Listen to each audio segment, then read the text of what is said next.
At a family party, I brushed past my mother-in-law. She slapped me hard, then hissed, "Don't touch me, you disgusting man! Clean my dress and get out!" My wife, Clara, didn't blink. "Apologize," she said, "or leave." I left. That night I came home to the sound of suitcase wheels skittering across the hardwood like nails on glass. In my bedroom, Clara zipped the last bag with the finality of a judge's gavel. She didn't look at me. She never did when the truth got inconvenient. "You wouldn't open our marriage," she said, voice flat as day-old beer. "I'm taking the kids. We're moving in with my new lover." No build-up. No, we need to talk. Just a weather report, partly cloudy with a chance of your life ending. Madison, our 14-year-old, appeared in the doorway, eyes too bright. "We don't need you anymore," she said. "My new daddy promised me a car when I turned 15. We're moving to his Beverly Hills mansion." New daddy. Practiced lines. Someone had coached her. Clara rolled the last bag out. Doors opened, car doors slammed, an engine turned. The house exhaled. Something in me collapsed with it. The cloud and the whiskey. I poured whiskey to numb the jagged edges and opened my laptop. Clara's cloud account was still logged in. 15. Years of shared passwords and easy trust. 50 new photos, fancy restaurants, hotel lobbies, and him, Victor. Golf course tan, immaculate teeth, country club confidence. There were pictures of my boys on his shoulders, my daughter looking up at him like he'd rescued her from a life that had never been bad. Receipts followed, $40 salads and rooms under Clara's maiden name. Then messages, his smooth promises, her hungry replies, and me cast as the villain who never understood her. The real wound wasn't the affair. It was how quickly.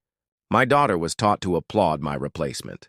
Quiet men. Hunt morning came with a skull-splitting hangover and a strange, cold focus. I brewed jet black coffee, sat with a legal pad, and went old school. No digital trail, no mistakes. Bank statements first. Small Friday withdrawals. $50, $100, sometimes $200. Nothing to trigger alerts. Enough to bleed a joint account unnoticed. Phone records next. Victor's number appeared 13 months back. Calls went from weekly to daily to constant. Data spikes rode alongside. Video chats, photos, intimacy.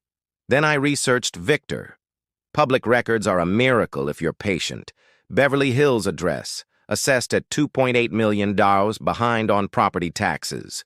Foreclosure proceedings filed 2 months ago. Digging deeper. Job hopping dressed up as mutual separation, firings for ethical concerns, and a resume made of smoke. The mask was slipping. I wasn't planning revenge. I was collecting truth. The tests. There was one truth I didn't want but couldn't ignore. I called Dr. Patel, an old friend who ran a discreet private lab. "Paternity," I said. 3 samples, legal grade. He didn't ask many questions. On Friday, I delivered 3 toothbrush heads in sterile bags labeled with clinical precision. Madison, Logan, Aaron. 13 days later, the PDFs arrived. Madison, probability of paternity, 0%. Logan, 0%. Aaron, 0%. The pain wasn't sharp. It was frostbite, numbness spreading out until I barely felt my own body. 15 years, birthdays, soccer games, bedtime stories, reframed as a performance where I was the only one without a script. I poured another drink, then put the glass down. I didn't need courage. I needed order. The envelope.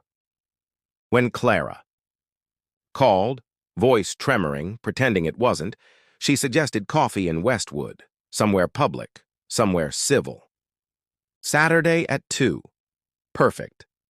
I spent 2 days assembling a manila envelope thick enough to change weather patterns. Highlighted bank statements, property records, credit reports, termination letters, and 3 DNA reports sealed by a lab that doesn't make mistakes. Saturday, I arrived early. Navy slacks, white shirt, no tie, calm as a surgeon. They came right on time. Clara in an expensive sundress and borrowed confidence. Victor in curated casual, $300 khakis, polo, boat shoes that had never met a Doc. The kids trailed them, satellite nervous. "You look good," Clara said, surprised. "I brought something," I said, sliding the envelope between us. First, the bank statements. Friday withdrawals in yellow highlight. Clara blanched. "I can explain. You'll want to save that." Next, Victor's credit and foreclosure. Documents. His practiced smile fractured. "Where did you—" "Public records," I said. "It's astonishing what truth looks like on paper." Then the crown jewels. 3 lab reports. Paternity probability, 0%, 0%, 0%. Clara's hands shook so hard the pages whispered. "This can't be right." "Triple-check chain of custody," I said. "These are as solid as bedrock." Victor was still riffling his paperwork like a gambler searching for a missing card. I laid down the rest. Termination letters, a Zillow printout with an angry red foreclosure banner. "Beverly Hills Mansion," I said. "Wonderful place to be evicted from." Clara finally found her voice.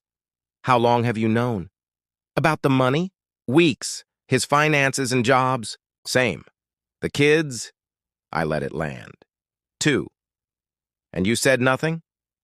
"I wanted to see how far you'd take it." I leaned in. "Legally, if I'm not their father, I owe no child support. Not a cent." I watched the calculus happen behind. Her eyes, lifestyle, tuition, car promises, evaporating. Victor stood so fast his chair skidded. "I don't have to listen to this." "You should," I said. "You're broke, unemployed, and out of time." He stormed out. Rats have better instincts. Clara stared at the door, then at the papers, then at me. "What happens now?" "Now you explain to 3 kids why the fairy tale ended at the chapter titled Math, and you start calling lawyers. Financial misconduct isn't a good look in court." I put the documents back in the envelope and left my coffee shop, in the same steady stride I'd used to enter. Gravity, I didn't lift a finger. I didn't need to. Within 2 weeks, Victor vanished, phones dead, accounts dark.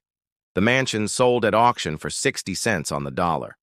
Madison's Instagram evolved from poolside boasts to carefully cropped apartment corners and cafeteria lunches. The car promise disappeared along with the man who made it. Word drifted through the neighborhood network.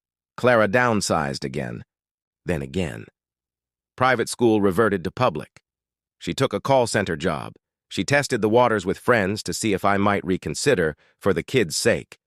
The answer returned with polite finality. The door she slammed was locked from the other side.